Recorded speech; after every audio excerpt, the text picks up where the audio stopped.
Aos 24 dias do mês de agosto de 1989, às 19 horas, na cidade de Caxias do Sul, nasce o Simplas, Sindicato das Indústrias de Material Plástico do Nordeste Gaúcho, com um futuro muito promissor. No decorrer dos anos, empresários com espírito associativo se envolvem no árduo trabalho de defender os interesses de toda a sua categoria. Os frutos são reflexo do sucesso. Aumenta o número de associados. São realizadas missões empresariais no Brasil, nas Américas, na Europa, na Ásia, ligando o Simplas ao mundo. A Estação Aduaneira da Serra Gaúcha, EADI, viabiliza uma estrutura moderna e ágil para o mercado de importadores e exportadores. Uma área ampla com depósitos e equipamentos apropriados à movimentação de cargas. A Estação Aduaneira vem com uma equipe com conhecimento e capacitação para atender o mercado diversificado e competitivo como o da Serra Gaúcha. Trabalhando de maneira globalizada, a Estação Aduaneira está em permanente modernização para melhor atendê-lo. Estação Aduaneira. Estamos a partir de agora falando diretamente aqui do Simex, o nosso sindicato da indústria metal, mecânica, metalúrgica e elétrica. Vamos falar de jornalismo, futuro do jornalismo, né? A ética, o trabalho, o profissionalismo, a visão de passar para você, no público, as informações mais corretas, uma avaliação, acompanhar o que está acontecendo no dia a dia, até porque hoje a notícia é global e a gente está enfrentando um mundo que realmente é competitivo. E a informação é super importante para a tomada de decisão, inclusive. Tony Hoffel aqui com um profissional da área de jornalismo, uma liderança nossa aqui do nosso Rio Grande, nos passando a realidade de hoje do jornalismo, Antônio. Olha, é uma realidade bastante interessante, polêmica, evidentemente, desafiadora, porque toda hora as tecnologias novas estão surgindo e elas têm que ser, evidentemente, imediatamente instrumentalizadas pelo jornalismo. Agora, o que eu tenho destacado é isso, a essência do que é o jornalismo, que é basicamente uma informação, e depois a interpretação da narrativa desses fatos, para tentar projetar, para você poder entender o que está acontecendo, isso realmente não muda, né? Se você fizer aquele velho jornalismo do século XIX, que dependia das fontes lá distantes, das cartas, da conversa com conhecido, etc. Tal, ou se você hoje depender, né, daquilo que a gente chama das redes sociais, tá? Coisa, na verdade, fundamentalmente não muda. Se o jornalista antes ia para a rua para buscar a informação, hoje ele não precisa sair necessariamente, chegam as informações até ele, mas ele continua sendo, inclusive, como você disse, eticamente responsável, no sentido de selecionar e de averiguar a veracidade. Quer dizer, eu ouço muito rádio, né, e o rádio hoje cada vez mais busca uma interatividade, o ouvinte tá mandando uma mensagem, né, pelo Facebook, pelo Twitter, essa coisa toda, mas o que o jornalista faz? Ele tem que confirmar. Então não adianta dizer, olha, deu um acidente ali, está dando um incêndio acolá. Recebe-se a informação, tem que mandar alguém, deslocar alguém para checar, confirmar e depois, então, realmente colocar no ar. Então, nesse sentido, né, o jornalismo hoje se expandiu muito, você tem muito mais facilidade do acesso à informação, mas isso é também uma dificuldade. Você tem que cuidar, você tem que selecionar e, claro, aumentou muito a responsabilidade, né? Até porque há processo de tudo que é lado, né? Ah, sem dúvida. Sem dúvida nenhuma. Pode falar o que quer, botar o que quer, mas depois vai ter que responder por isso, né? Nós saímos daquela fase da censura, né, inclusive da autocensura, evidentemente isso não tem mais, mas em compensação você tem realmente que responder pelo que você está fazendo. Então tem que ter um cuidado muito grande. E é bom a gente comparar 10, 12 anos atrás, quando entrou a internet, começou com a informação na internet, a ideia era dar o furo, era botar em primeira mão, era aquelas 5 linhas sem nenhum aprofundamento. Resultado, a maioria acabava furado, não era assim, tinha outra coisa. Hoje você pode ver que os próprios sites, né, do Yahoo, a Globo, o Terra, eles cuidam mais. Inclusive, final de semana, a atualização é de 12 em 12 horas.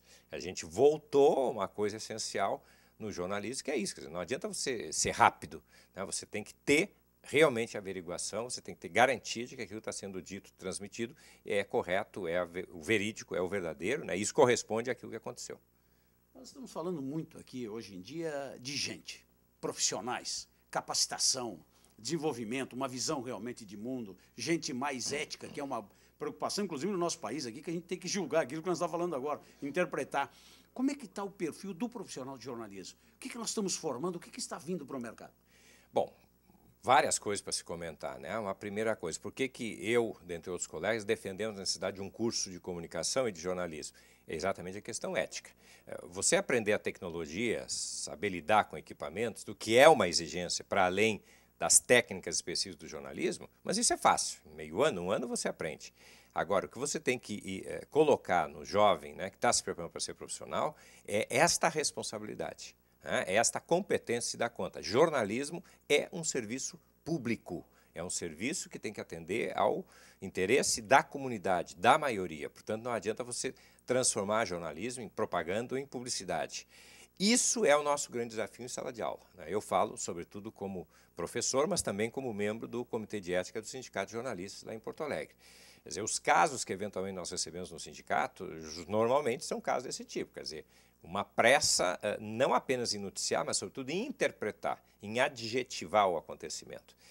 E é complicado, porque você veja, eu sempre relembro, né, o velho Aristóteles, quando fazia as diferenças entre a historiografia e a literatura, e dizia, historiografia é contar o que aconteceu, literatura é contar o que poderia acontecer. Eu digo, bom, jornalismo é contar o que está acontecendo. Mas se está acontecendo, você não tem uma distância para poder avaliar. Você pode cometer o erro, mas você tem que tentar evitar o máximo possível isso. Daí porque consultar fontes diferentes, fazer avaliação, sobretudo ser um especialista de área, né? Eu acho que isso é um dado importante. Eu vivi no momento exatamente o jornalismo em que ele começava a ser altamente especializado. O jornalismo econômico, o jornalismo cultural, o jornalismo político.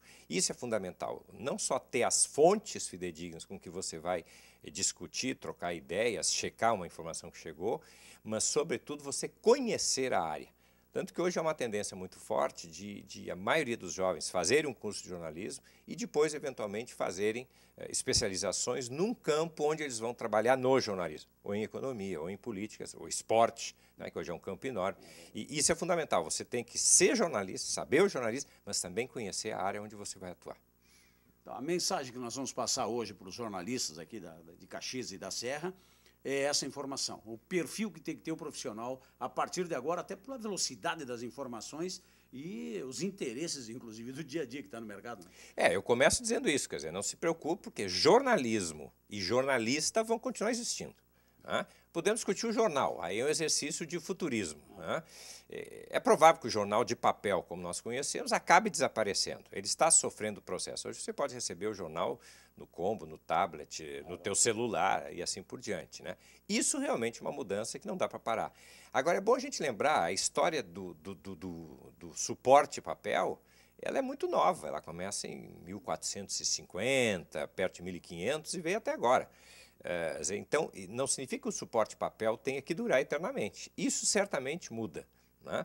Vai ter gente que vai continuar, sim, querendo ler em papel. Bom, ele vai receber no seu equipamento, vai copiar, vai imprimir e ler como quiser. Agora, o que eu mais vejo hoje no avião, ou em viagens, né? Eu estou chegando de Portugal agora semana passada, o que você mais vê nos trens é exatamente o pessoal com o seu tablet lendo o jornal de manhã, né? Sem nenhum problema. E você tem os equipamentos de hoje, você faz aquela leitura tradicional, vira a página, pode marcar, né? Os combos te permitem isso, equipamentos mais avançados. Ou seja, o que mudou é que, em vez do papel, você tem um outro suporte, né, tecnológico. Mas o processo jornalístico, né, que é uma expressão social, existe na sociedade humana, isso, evidentemente, vai continuar. Portanto, ninguém precisa ficar assustado.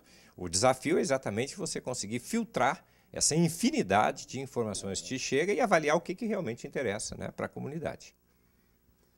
Antônio Hoffmann, liderança nossa vindo aqui nos orientar. Na prática está aí o professor, gente que vive no dia a dia. Né? A gente tem um certo espaço aqui no meio de todo esse trabalho. Tem muita gente começando ontem, já acha que sabe tudo, mas tem toda uma história que tem que ser trabalhado. Ninguém vem aqui dar aula se não passou por alguma experiência real no dia a dia de trabalho, de pesquisa, de experiência de vida.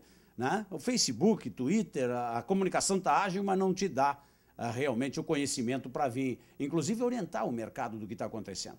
Se prepare, se capacite, essa é a mensagem em qualquer setor, no jornalismo ou em qualquer outra área.